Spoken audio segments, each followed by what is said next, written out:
Ms. Newton, your closing argument? Thank you, Judge. You're welcome.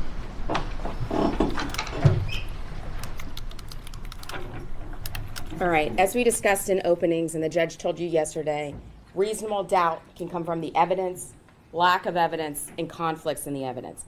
So let's talk about the evidence that we heard over the last 4 days and why you should have very real doubts about the state's case. This is not a first-degree murder case. Nothing about this case is first-degree murder. In jury selection, you learned that only first-degree murders are eligible for the death penalty. This isn't that. If you believe that Jose did this, it clearly was not planned. And if you believe that bought and paid for translation, and we'll get to that in a second, of that garbled mess of inaudibles, this was a conversation instigated by Eric, who oddly seemed to have done this type of thing before. It was machismo that the state wants to call premeditation. Think about it, the location of the body on Jose's own garbage route, the route only goes to 5 streets. That's where he's going to pre-plan his, premeditated murder to put the body on his own route. The state just told you there was multiple murder weapons. That's their allegation. So somebody who pre-plans out a murder days in advance, we can't even figure out which weapon to use? If you believe that Jose did this, it was in a pressure cooker and maximum force was applied to him. You don't mess with people's money and you don't mess with their family. And if you believe the state's case, Tania was threatening Jose with both. And she was telling multiple men that they were the father of her unborn child, and she was extorting them. It's possible that Jose thought that he could talk Tania out of blackmailing him and extorting him, only to have Tania refuse, and in a fit of passion, without any ability to reflect, that's how the murder occurs. That's why the method is frantic and there are multiple weapons used. But that's only if you believe that Jose did this. But here's why you shouldn't believe that. The state told you in the opening that Jose didn't plan on being recorded. That's what they said. But not only can you see the cameras, and remember, Adolfo Cavelli told us there's 4 cameras. There's 4 different angles being recorded live. He told you that yesterday, Adolfo told you that employees are specifically instructed when they work for Waste Pro that they're being video and audio recorded. So the state's opening that he didn't plan on being recorded is false. Adolfo told you they know. We tell every employee, you're video and audio recorded at all times in the truck. Why would a person actually discuss a murder they actually meant to do in front of a camera that was constantly monitored? And Adolfo Cavelli told you the first time that he got up, look, I look at it at least once a day. At least once a day, I monitor those cameras to make sure that my drivers aren't eating and driving, that they're not texting and driving, that they're not driving in unsafe conditions. And when at the Detectives Bureau, Jose immediately gives consent to search his truck. Why? If we're to believe Rose Rosario and Norma Campos, he actually did this murder. So let's talk a little bit about Rose Rosario and Norma Campos. The state said in their first closing argument, you have no reason to not believe them. Well, let's talk about that. Rose certified the wrong date of the tape on the formal certification, not once, but twice. The date of the recording, a thing that does not need to be translated. She could not get that right, not one time, but 2 times. She got it wrong. She also told you she makes $95 an hour. And she took about 150 hours. That was the number, 150 hours to do that. That's $14,250. 14,250 reasons to say whatever the state wants her to say. And don't you think that it was odd that neither translator could simultaneously translate the audio that was being played live? Both of the translators, Rose and Norma, were reading the transcript that they had previously prepared. They could not translate the audio that sounded like, and I'm so happy that the state played it for you, because it sounded like this. And from that, they typed out long paragraphs. When I could only hear static and a couple words. I never heard the word Clorox. Clorox, why is that important? Why do you mention that? Well, I mention that because Clorox is a word that doesn't translate. It's a name brand. And in name brands, they're the same in English and Spanish. And you never heard that word Clorox. Meanwhile, the court interpreter, who the judge told you is totally neutral. Neither side hires the court reporter. She works for the court. And she certainly wasn't getting paid $14,000. Permission approach. Thank you. I'll restart. Meanwhile, the court interpreter, remember Rosario that came in, and the judge told you she was a neutral party, not hired by either side. She could contemporaneously, at the same time, translate English to Spanish and Spanish to English. But she wasn't getting paid $14,250 to testify. Rosario told you that she normally testifies for the state, and this was only her 7th time testifying in court.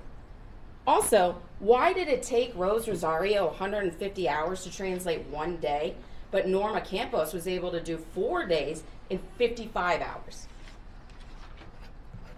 Norma also told you she didn't follow FBI protocol and do a double layer review, which is an internal validity test that the FBI requires.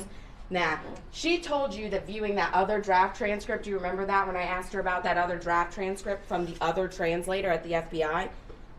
She told you, no, I didn't want to review that. It would take too long. In a capital murder case where the state is seeking the ultimate penalty of death, imagine that. She spent 55 hours on a translation but couldn't take the time to make sure she did it correctly by checking the other translator's work. And she wouldn't answer my straightforward questions about whether she ever even read that draft or not. Remember, she said I reviewed it. Okay, well, you read it? No, I didn't read it. Well, how do you review it? It's writing. So you read it? And she couldn't even answer a question. Did you read a document? It's not a trick question. She also told you that it was the most difficult item she had ever translated, and you could not hear some of one speaker. And remember, she wouldn't answer me that either. She told the state, yeah, they're the closer speaker, right? The closer speaker, I couldn't hear some of what that person was saying. But the farther away speaker, I couldn't hear a lot of what that person was saying. And when I asked her, oh, so you couldn't hear some of what the closer speaker was saying? She said, no, I didn't say that. Well, you heard it all? No, I didn't hear all of it. Well, then you couldn't hear some of it. And then we finally got back to the place that she started with the state, that she couldn't hear some of the closer speaker, and she couldn't hear a large portion of the farther away speaker. And then she incredulously testified that missing some of one speaker and a large portion of the other speaker in all of those inaudibles didn't somehow lose any context of those conversations. We're to believe that. Remember, a lot of those conversations were in English, and they still couldn't hear them or translate them, hence all the inaudibles. But we're supposed to put all our faith in Norma, who has now testified in court a sum total of 2 times, including this case. I would submit to you that the 2 most critical state witnesses that they presented to you were the least experienced, the most combative and deceptive, the most fanciful, and the ones paid the most to tell y'all what the state wanted them to. I didn't hear those words that they typed. They didn't even know where to stop the tape when the state was playing them the tape live and they were going over the transcript. If you listened, they weren't even stopping it in the right part because you couldn't even hear the words that they allege they could hear. They just want you to take their word for it. On the most critical piece of evidence, in the most serious type of criminal case, just believe them. Just take their word for it.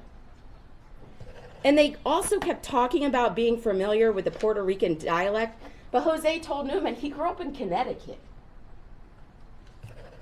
Don't swallow their testimony whole. We talked about this in jury selection. Remember, I told you to assume a witness was lying until they prove to you otherwise. But at the very least, be neutral until they prove to you and convinced you that they were truth tellers, such that you should put your trust in them.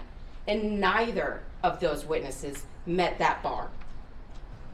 They want you to trust them on something you can neither see nor hear. They simply do not deserve that level of trust. And frankly, the FBI believes so too, because Norma had only testified in one previous case. Y'all have been in court more than Norma's been in court. In the most difficult translation, the government chose Norma, who has only testified one previous time in her entire career. And isn't it weird that the government didn't give Norma all the tapes, but gave the day after the murder, August 24th, 2018, to Rose Rosario? And you have to ask yourself, why would the government farm out the most critical and crucial tape to a private company who gets paid by the hour rather than the Federal Bureau of Investigations?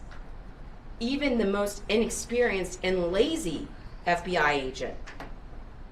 No, they sent it to a private company to a lady who gets paid $95 per hour. You get what you pay for, and they paid a pretty penny for that testimony. And the court told you yesterday how you weigh evidence, and they gave you some rules about it. And one of the rules was the witness honest and straightforward in answering the attorney's questions? I would submit that neither Norma nor Rose were. Did they have some interest in how the case should be decided? Sure they did. If Rose doesn't say what the state wants her to say, do you think the state's going to hire her again? Do you think she's going to make $14,250 again if she doesn't do a good job for them? Does the witness's testimony agree with other testimony or other evidence? I talked to Norma about that other draft transcript and the discrepancies, even in the first line, because we couldn't get her to agree that she had actually read it, so we couldn't go line by line. But even in the first line that I was able to go over with her, look, the first line on the first page. Norma, you had to have reviewed that, right? The first line on the first page. I realized 40 pages and, a 45-minute review is just too long in a capital murder case for you. But you had to have read at least the first line of the first page. And we went over the difference in drafts. And they were different. The judge also told you, did the witness receive any money? They did. So let's get back to the case. So this guy, who allegedly meticulously plans a murder, gets blood everywhere and hasn't had time to clean out his truck. He immediately gives consent to search his truck. He tells him, yeah, you can search my truck, you can search my phone, you can have my DNA, because he knows he didn't murder Tania. And what he later learns is their unborn child. But he knows who did. His wife, Deborah Soto-Escalera. Hiller told you that the sheriff retained the truck from 8/25/18 to the time they executed the search on 9/24/18. But Donna Carmichael, her supervisor, if you'll remember, told you that they gave the truck back to Jose on 9/10/2018, and they didn't get it back, or they gave the truck back on 9/10, and they didn't get it back till 9/21/2018. If Jose did this and he knew he got blood on the carpet, why didn't he cut the carpet out while he had the truck back? Did Deborah have time to tamper with the truck? The state talked about their medical examiner. I would submit that testimony was what it was, with one exception. The medical examiner did not get the gestational age of the unborn child right. Remember, she told you it was 38 and a half weeks, but Dr. Stossel came in and testified, no, the gestational age was 32 weeks. That was in his records that Dr. O'Neill said that she had reviewed. She just missed that part. Why do I bring that up? I bring that up because this is the government's case. They're asking you to believe all these people that get on the stand, raise their right hand, swear to tell the truth, the whole truth, and nothing but the truth. And they've been wrong. They've been repeatedly wrong. Is it a lie? Is it a misleading? Is it a mistake? I don't know. But they're wrong, and they're asking you to trust them. Also, why would Jose have waited 32 weeks to get rid of this problem if it really was a problem for him? If he didn't want his child and he wanted to kill Tanya after she didn't have an abortion, that would have been obvious way sooner than at 32 weeks. Why wait months? Because he didn't do it. When I told you in my opening statement that Tanya came into contact with many unsavory characters, make no mistake, I was not denigrating Tanya or her profession, but it doesn't make her profession any less dangerous. And one of those unsavory characters that she came into contact with was my client. He was a married man, and he was cheating on his wife, Deborah, with a much younger woman. And what do we know about Deborah? You didn't hear much evidence about her. We know she had some hand in getting Kenneth Barron fired, right? He told you that. So he has some kind of axe to grind. And where are all these conversations talking about Kenneth Barron? Where are all these conversations about having a ghost gun and wanting to purchase a ghost gun in this place that has cameras everywhere? Where are all these conversations? And where does, frankly, Jose even have the time to talk with Kenneth Barron? When does that interaction occur? That was never explained.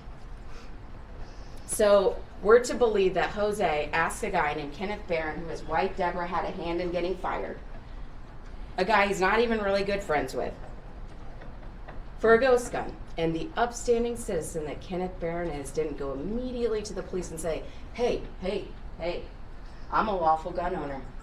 This guy's asking me for a ghost gun. It must be for something bad. Y'all better look into that. No, you didn't hear any evidence of that. And you know why? That conversation never happened. But even if you assume that it did, what did Kenneth Barron tell you that Jose told him? That the ghost gun was for his nephew. Who's his nephew? Eric Alvarado. Also, why would Jose even need an untraceable gun if you believe Norma and Rose and their fanciful translations? He has a shotgun. I don't know how you trace buckshot. Why would he need an untraceable gun if he has a shotgun? We know Deborah was a supervisor at Waste Pro, so she had access to those video and audios at Waste Pro from the truck. Wouldn't Deborah have questioned why Tanya was still hanging around the Soto-Escalera family after she had allegedly broken up with Bradley Rodriguez Jr., which was the way that they knew Tanya, through Bradley Rodriguez Jr.? Remember, Jose told Newman that weekend, in fact, Tanya was supposed to bring her son over to hang out and stay the weekend with Jose, with their child. You don't think Deborah thought that was suspicious and took a peek at those Waste Pro videos? She knows that the truck recorded Jose and Eric talking about something with the girl, so she knows all signs would point to them. And you know whose DNA they never got an exemplar of? Remember, we talked about all those exemplars? We got one from Mark Berg, we got one from Bradley Rodriguez Jr., we got one from Giovanni Alvarado, we got one from Jared Christie, the guy they call Casino, we got one from Jose. Never got one from Deborah. You didn't hear any evidence of an exemplar from her, but DNA International did tell you, remember, about that 4-person mixture on the passenger headrest. And Mr. Hausman told you it was Tanya, at least one other male, and 2 other persons on the passenger headrest. But the only exemplar that we gave DNA International was Tanya's. We didn't even check to see if Deborah was in that mixture. What if Deborah, having heard Jose's plan to meet up with Tanya, followed him that night after he went out, and she killed her? Or what if Deborah was the one driving the truck, right? The state just made all this evidence. Look, there's a truck. There's the truck. Who's in the truck? What evidence did we hear about who's driving the truck? Did anyone identify the driver of the truck? No. Deborah knew Tanya. She could have taken Jose's phone and lured her out to talk. Then hit her in the head and did a close-up killing, a deeply personal type of killing, not like this gun shooting that Rose and Norma told you Jose and Eric were talking about. No, no, no, no, no. This was a knifing to the throat. And Tania was only in that ditch because Deborah couldn't lift her body that far. And those hairs everywhere, remember? The hairs all over the place on the shoe in the back of the truck? That could be Deborah's hair. But we don't know because we never got a DNA standard from Deborah. And we never sent it to DNA International to be tested. Then Deborah litters the scene with all the beer cans and a condom wrapper. So we're supposed to believe this dude, right, who masterminds a pre-planned murder on video and audio, is somehow able to commit a murder where there's blood everywhere, right? If you believe the state, there's blood everywhere. And he's able to leave no DNA on the scene, not on the beer cans, not on the condom wrapper, not on the body, even with gloves, right? If you're lifting a body and putting it somewhere, there's going to be DNA left on the body. We certainly couldn't have tested it against Deb's DNA because we didn't get a standard of that. And look, Mark Chapman told you that those tire tracks were not from Jose's truck. Was that because it was Deborah's car? Did we check Deborah's car tires? For that matter, did we check the car tires, or did you hear any evidence of checking Mark Burke's car's tires? Jared Christie's car tires? Giovanni Alvarado's car tires? Bradley Rodriguez Jr.'s car tires? Eric Alvarado's car tires? No. We just checked Jose's and then we were done. It didn't match, not even the same type of class. Remember? It wasn't even the same type of tire. But that was it. That was enough for us. The only DNA of Tania's linking her to the truck was on the driver's side carpet found after the truck had been placed back in the custody of my client for over a week. DNA International William Houseman told you that DNA could be found even 20 years later in cold cases. Now, you heard Newman in the interview with my client say, well, DNA degrades, you wouldn't find it. He's not an expert. That was a lie. William Houseman from DNA International told you could get DNA on cold cases from over 20 years ago. So let's talk about this truck, right? The state showed you the video of the truck and they said, oh, the fog lights match. This matches. It's the truck. There's the video from Cactus. It comes out of the house. Where's the rest of the video? Does Deb's car follow behind? We didn't see any evidence of that. We didn't see what else was on the video. Deborah could have stepped in blood and gotten it in the truck, or that DNA could just be from sex contact that Jose had with Tania in his truck because we know they had sex. Let's talk about those phone records. You didn't hear any evidence of the GPS of Deborah's cell phone that night. But Jose did curiously tell Newman, yeah, I'm not really tech savvy. I don't like do Facebook on my phone a lot. Deborah does that for me. She gets on my phone and she does Facebook. Did she take his phone? Because we know she uses it because he told Newman she does. And make a call from it to frame him? Where are her phone records and locations? We don't have those. Remember, Dee Petrie Antonio told you that she could only, and this was important, she could only tell you where the phone was. She could not tell you who had the phone. The state wants you to make that mental leap. Do not. Do not. Jose would have known what Deb did at the time of his interview. And he would have known that it was ultimately his fault, and he lied. There's no two ways about it. He lied. He lied to Newman to protect his infidelity and to protect his wife. But he wasn't scared to talk. He immediately talks to Newman because he didn't do it. He repeatedly says that. And if you do believe Norma and Rose, he says that repeatedly in the tapes too. I didn't do it. I didn't do nothing. Also, curiously, in the interview with Newman, Jose says, my wife is freaking out. Well, why would Deborah be freaking out, right? At this point in time, she doesn't know about, allegedly, the murder of Tania Wise. She doesn't even know that Tania Wise is the mother of Jose's baby. She doesn't know about the affair. Why would she be freaking out? Deborah knew Jose or Eric would be the only suspect because she made it so. But don't think that I forgot about Eric. So let's talk about Eric. On the alleged translation, Jose says in the beginning that Tania was sleeping with Eric.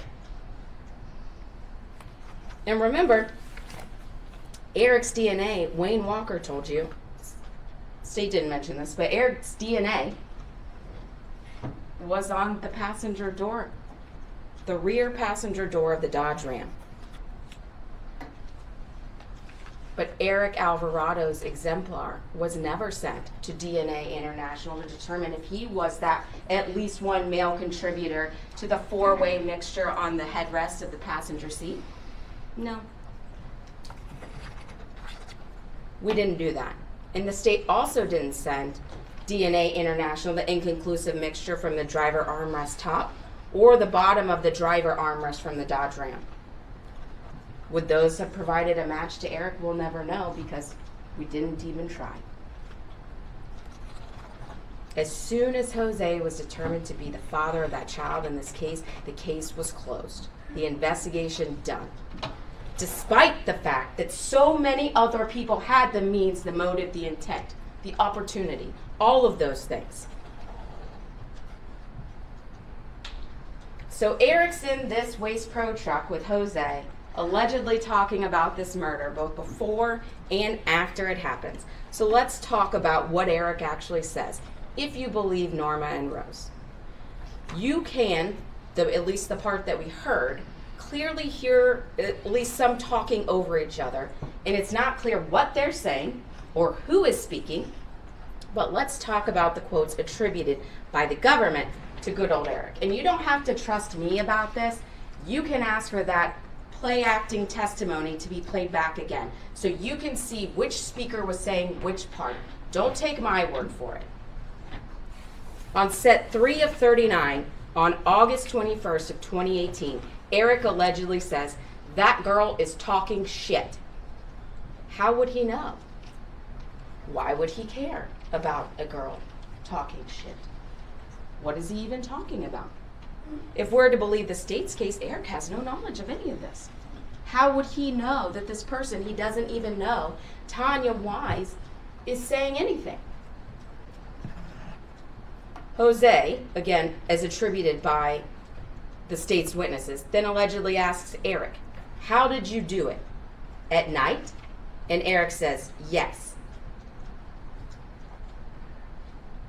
She said, and that was it. So Eric is killed before? Okay, good to know. Eric then allegedly calls the girl a damn bitch. Again, why? What girl? Who's he talking about? Why is he calling her names if he doesn't even know her? Eric then says he'll take something to Miami. What? If Eric's not involved in this, what's he taking to Miami? On set 8 of 39, on 8/23, Eric allegedly said, we need something like that, something with a barrel. Wow, okay, so Eric's talking about we need a gun. Why is Eric talking about needing a gun? Eric says, that's what I'm going to do. What's Eric going to do? Eric had nothing to do with this, right? If you believe the government, it was Jose and all Jose. What is Eric going to do? Eric, who's murdered before, apparently. On set 12 of 39, again on 8/23/18, Eric allegedly says, I'll probably go to jail. What's Eric going to go to jail for if Eric didn't do anything? On set 23 of 39 on 8/23, Jose allegedly says, like, clean it real good to take off all the fingerprints, all of them. Unintelligible, this bitch. Unintelligible. If you got to use it, then you use it. Odd. If Jose's the one that does it, why is he telling Eric how to do it and what to use? If Jose's planning to do it, he would say, if I got to use it, I'm going to use it. Not, if you got to use it, then you use it. Who's you? Use Eric. Eric responds, I don't know what you're talking about. And Jose allegedly responds, exactly. Sounding like a guy who's done it before. On 8/24/2018, Eric allegedly said, this is the morning after the murder, mind you. Eric allegedly said, can't stop thinking about that. What's Eric thinking about? He wasn't even there, right? He doesn't know anything about it. What's he thinking about? Things that are running in my head. What things? That I should have, that I would have, shoulda, woulda, what? On the morning after a murder that he was on tape planning a murder of something similar that he's done before? Should have, would have, what? That's their evidence. Those are their experts that say that say Eric said, can't stop thinking about that. Things that are running in my head that I should have, I would have. Then, interestingly, same day, Eric allegedly says, as soon as I walk in, she looks at me and she says, unintelligible, somebody else. Who is she? Who is she? Where did he walk into? With the female thinking it was going to be somebody else. That's curious. On 8/24/2018, Eric also allegedly said, I had it here, right here, this part here. You put in the output in this little thing, you put it, I put it right there and it all stays. What's he talking about? That's Eric. I'm not saying it's Eric. They told you it was Eric. Their witness told you it was Eric. What's he talking about? Later on 8/24, Eric allegedly says, I'm fucked. And because I have to be calm like that, now everything to them, it's fine. To which Jose, again, these are the government's witnesses' attributions, not mine. Jose allegedly says, did she have a purse? Curious. If Jose was there and he's the one that did the murder. Or, let's assume he participated with Eric. He would know if she had a purse or not. He was there, right? He wouldn't need to ask Eric, did she have a purse? No.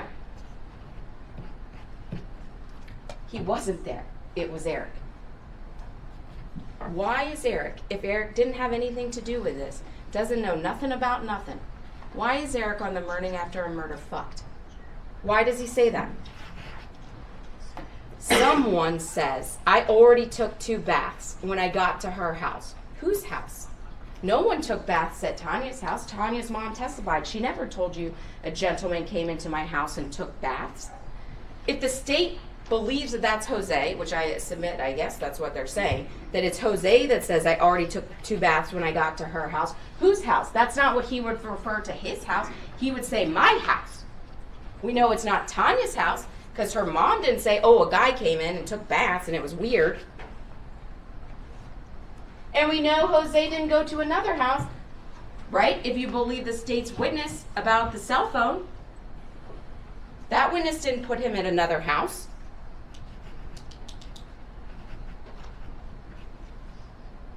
No. That's because that was Eric. Eric said that. There's no evidence at Jose's house when they conduct the search of Jose's house. Look, remember, they have all these fancy tools, right?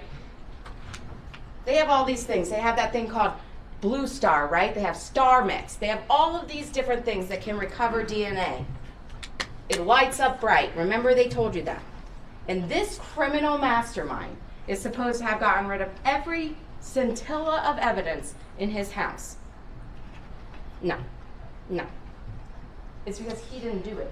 Eric did it. And the evidence is that whoever her's house is, but we don't know who her is because we don't get Eric Alvarado's phone records and we don't do a GPS location on his phone. So we don't know who her is, but we should have gone to her's house and tested there. That's probably where the bag is. You know, the bag, the missing bag. The state said, I wish we had found the bag. That's probably where the bag is. And in the bag would have been Eric's clothes covered in blood and Tanya's DNA.